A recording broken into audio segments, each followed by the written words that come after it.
सही बच्चों को नमस्कार। आप सभी लोगों का आस्था एजुकेशन के यूट्यूब चैनल पर स्वागत है। इस महामारी के दौर में अगर सबसे ज़्यादा डिस्टर्ब हुआ है तो वो है बच्चों की पढ़ाई। बच्चों की पढ़ाई इसलिए डिस्टर्ब हुई क्योंकि जो एग्ज़ाम होने वाले थे वो एग्ज़ाम पोस्टपोन्ड हो चुके हैं और जो फॉर्म निकलने वाले थे उनका अता पता भी नहीं है कि कब फॉर्म आएगा। लेकिन अभी फ़िलहाल आपके एक नए फॉर्म आए हैं नेवी का।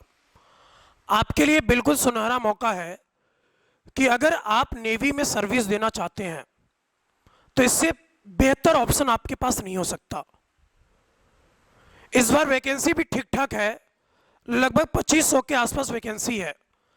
2000 वैकेंसी एसएसआर में और 500 वैकेंसी डबल ए में है। तो जिन बच्चों को अपना फ्यूचर नेवी में बनाना है, जिन बच्चों को अपना फ्यूचर नेवी में बनाना है तो वो फॉर्म फिल कर लें, अभी भी समय है, 5 मई तक डेट है।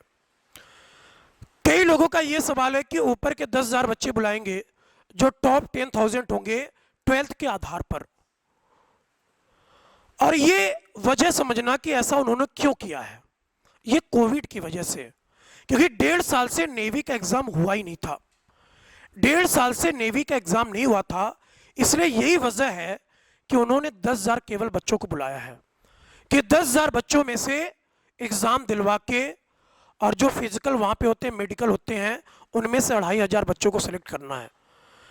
लेकिन कहीं ना कहीं उन बच्चों के लिए भी गलत है कि जो भी बच्चे 60% वाले हैं, 70% वाले हैं, क्योंकि मेरा यही मानना है कभी भी नंबर के आधार पर आप किसी को जज नहीं कर सकते। आप मेरा एग्जाम्पल समझिएगा। मान लो अगर मैं कहीं पर एग्ज़ाम देने गया और अगर उस 3 घंटे में मेरा दिमाग चला तो एग्ज़ाम बहुत बढ़िया जाएगा। अगर उस 3 घंटे में मेरा दिमाग नहीं चलाना तो हो सकता है एग्ज़ाम खराब चला जाए। तो आप 3 घंटे के बेस पर किसी का नॉलेज चेक नहीं कर सकते। तो मेरा ये मानना कि एक जगह ये गलत भी है, लेकिन कोविड की वजह से उनके हिसाब से ये सही भी है। दूसरी बात ये कि 1 मई से पूरे देश में टीकाकरण शुरू हो जाएगा। तो आप सभी लोगों से रिक्वेस्ट ये है कि आप खुद को भी टीका लगवाएं और अपने घर वालों को भी प्रेरित करें कि 1 मई से वो टीकाकरण शुरू करें। उसके लिए कल से ऑनलाइन फॉर्म शुरू हो चुका है। आप ऑनलाइन अपना फॉर्म सबमिट कर सकते हैं। आपको डेट मिल जाएगा कि किस डेट को आपको वैक्सीन लगवानी है। आपके मोबाइल पर मैसेज आ जाएगा। तो इस महामारी के दौर में आप ये काम जरूर करें, सारा काम छोड़कर आप 1 मई से टीकाकरण लगवाना शुरू करें। अपने दोस्तों को भी बताएं कि टीकाकरण शुरू हो चुका है, क्योंकि गांव में बहुत लोग को पता भी नहीं है कि कैसे फॉर्म फिल करना है, आपको क्या करना है। तो सभी का कम से कम आप फॉर्म भरवाएं और उनको टीकाकरण करवाएं और अपनी भी पढ़ाई डिस्टर्ब ना होने दें। पढ़ाई भी आपको अपनी लगातार रखनी है, क्योंकि जो चीज़ आपने 4 महीने में पढ़ा, 3 महीने में पढ़ा, अगर उसकी कॉन्टिन्यूटी टूट जाएगी ना तो आप ये सोचेंगे कि 10 दिन में कवर कर ले, नहीं हो पाएगा। क्योंकि ये सब्जेक्टिव एग्जाम नहीं है, ये कॉम्पिटिटिव एग्जाम है। सब्जेक्टिव एग्जाम में क्या होता है कि अगर आपको किसी भी क्वेश्चन का आंसर नहीं पता है तो आप कोई और दूसरे क्वेश्चन का प्रूफ लिख दीजिए या वहां पे कुछ भी लिख दीजिए, आपको हो सकता है कि एक पेज पे 1-2 नंबर मिल जाए। एग्जाम में यही होता है, सब्जेक्टिव एग्जाम में। मान लो किसी भी बच्चे को कोई भी क्वेश्चन नहीं आया तो उससे रिलेटेड अगर मान लो उसको कोई प्रूफ पता है या उसका आधा प्रूफ पता है तो वहां पर लिख देता है। तो अगर 10 नंबर का क्वेश्चन है तो 2-3 नंबर मिल जाते हैं। लेकिन कंपटीशन एग्जाम में ऐसा बिल्कुल भी नहीं है, क्योंकि आपको फाइनल आंसर तक जाना है। अगर आपका फाइनल आंसर आ गया तो आपको +1 नंबर, अगर आपने उसको गलत किया तो -0.25। तो यहां पे आपको बहुत ज्यादा मेहनत करना होगा, आपको हर कॉन्सेप्ट क्लियर करना होगा, क्योंकि आपको फाइनल आंसर तक पहुंचना है। अगर सब्जेक्टिव एग्जाम होता तो मैं आपको बोलता कि आप आराम से पास कर जाएंगे, क्योंकि सब्जेक्टिव एग्जाम में आप कुछ भी लिखिए, टीचर जब भी कॉपी चेक करता है ना तो उसको थोड़ा सा दया आ जाता है कि चलो बच्चों ने इतना लिखा है, एक पेज पर 1 नंबर दे देते हैं। कई बच्चों का रहता है यार, मेरे कई दोस्त थे बीटेक में जब एग्जाम देने जाते थे तो वो सोच कर यही जाते थे कि अगर 30 पेज भी लिखेंगे तो 30 नंबर पे पास हो जाएंगे, क्योंकि अगर एग्जामिनर एक पेज पर भी एक नंबर दिया, अगर एग्जामिनर एक पेज पर भी एक नंबर दिया तो 30 पेज पर 30 नंबर, तो वो सब्जेक्टिव एग्जाम था। लेकिन यहाँ पे ऐसा बिल्कुल भी नहीं है। अगर आपको आता है तो फाइनल आंसर निकालिए, और फाइनल आंसर निकालना इतना आसान नहीं है, आपको बहुत ज्यादा प्रैक्टिस करना होगा, आपको कई वैरायटी प्रैक्टिस करने होंगे, और ये भी आपको समझना है कि कौन कौन से क्वेश्चन का प्रैक्टिस करना है और कौन कौन से क्वेश्चन का प्रैक्टिस नहीं करना है।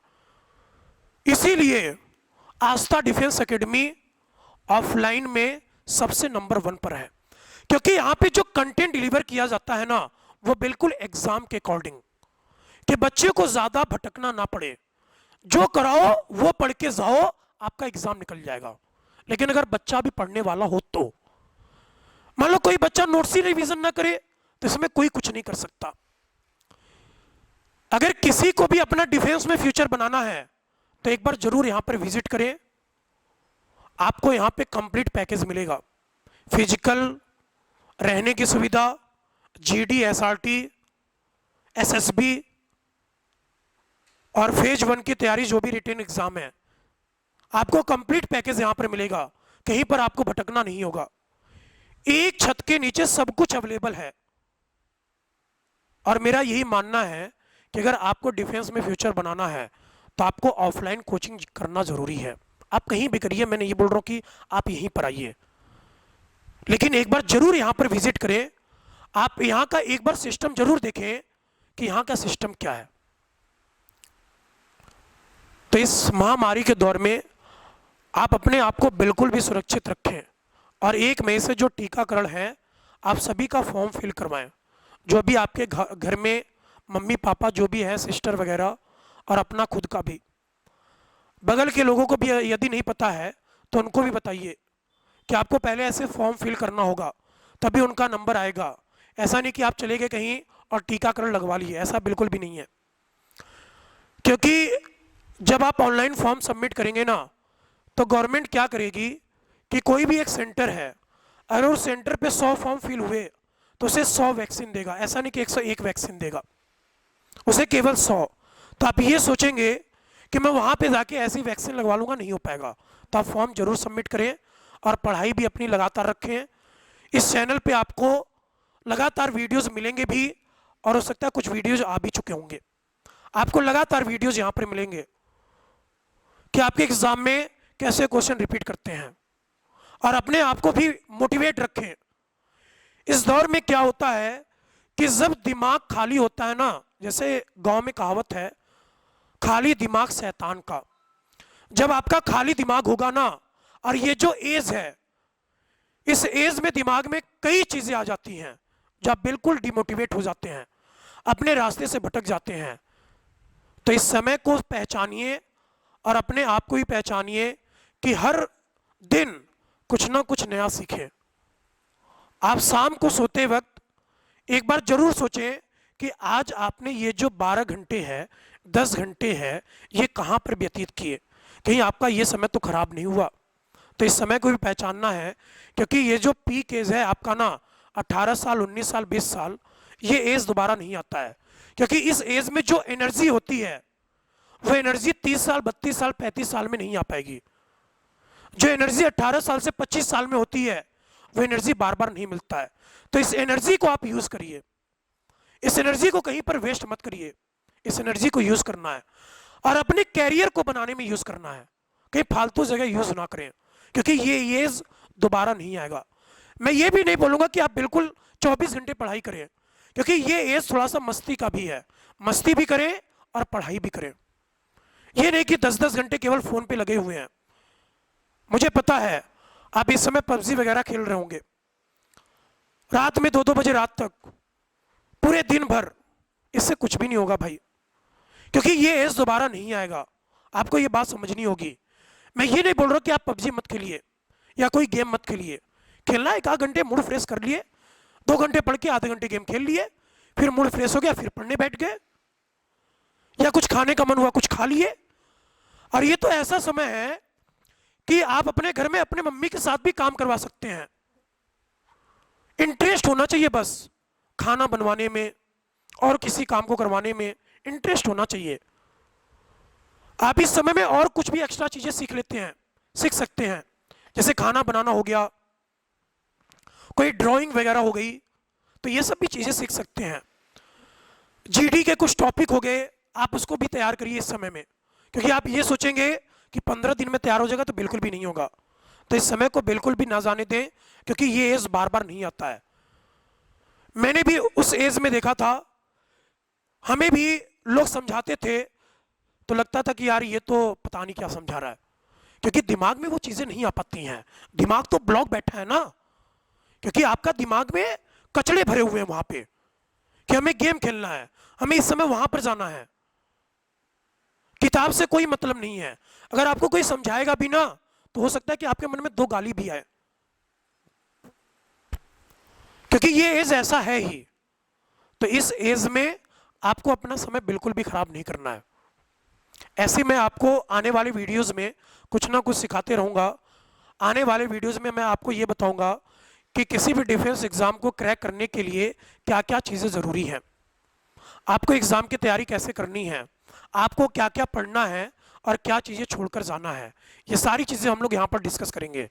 तो इस चैनल को सब्सक्राइब भी करें और अपने दोस्तों के पास शेयर भी करें, कि अगर कोई भी इंफॉर्मेशन डिफेंस से रिलेटेड है तो आपको यहाँ पे ज़रूर मिलेगा और बहुत बेहतर तरीके से मिलेगा। तो इस वीडियो में इतना ही। जय हिंद, जय भारत।